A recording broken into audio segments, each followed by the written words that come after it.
Dalam persiapan pelaksanaan Pilkada tahun 2024, KPU Kota Bekasi menyelenggarakan seminar di Hotel Horizon Bekasi pada Jumat, tanggal 7 Oktober tahun 2022.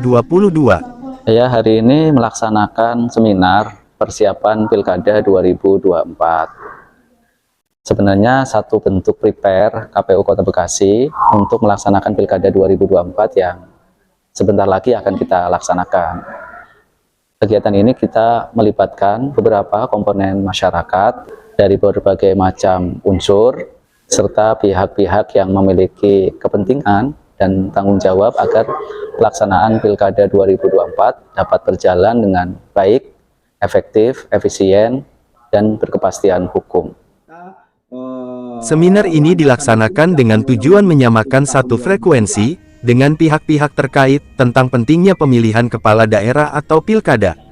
Pilkada merupakan tanggung jawab bersama yang membutuhkan informasi dan masukan dari masyarakat sebagai bahan untuk melaksanakan secara profesional. Tujuannya dilaksanakan persiapan pelaksanaan pilkada, tentu yang pertama kami ingin menyamakan satu frekuensi dengan pihak-pihak terkait, masyarakat, tentang pentingnya pilkada dilaksanakan dengan baik. Itu menjadi tanggung jawab kita bersama gitu. Lalu yang kedua, kami ingin memperoleh satu informasi, masukan dari masyarakat sebagai bahan kami untuk melaksanakan pilkada ke depan gitu secara lebih profesional. Dalam seminar ini juga dijelaskan oleh perwakilan Kejaksaan Negeri Kota Bekasi terkait peran kejaksaan dalam pemilu nanti. Selain itu, Bawaslu Kota Bekasi juga menerangkan tentang keterlibatan masyarakat dalam pengawasan pemilu dan pilkada. Bukan hanya menjelaskan tahap-tahap pelaksanaan, KPU Kota Bekasi juga menyiapkan potensi masalah yang akan dihadapi dengan mengedepankan pemahaman kepada masyarakat. Pelaksanaan pilkada yang pertama kita mempersiapkan kebutuhan pilkada dari sisi penganggaran. Yang kedua kita mempersiapkan pelaksanaan tahapannya, itu tahapan-tahapan pelaksanaan pilkada dapat dilaksanakan dengan baik.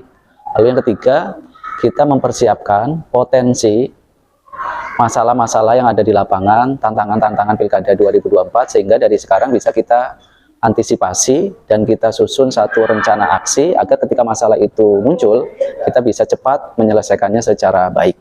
Terus dari pilkada sebelum-sebelumnya tentu secara umum, kalau dari sisi teknis pelaksanaan sama, karena kita masih mengacu kepada Undang-Undang Nomor 10 Tahun 2016 yang merupakan perubahan dari Undang-Undang Nomor 1 Tahun 2015 tentang penetapan Peraturan Pemerintah Nomor 1 Tahun 2014 tentang pemilihan gubernur, bupati, dan wali kota.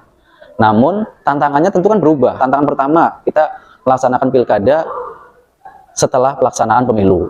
Lalu yang kedua, kita melaksanakan pilkada di tengah situasi ancaman pandemi yang masih belum benar-benar berakhir.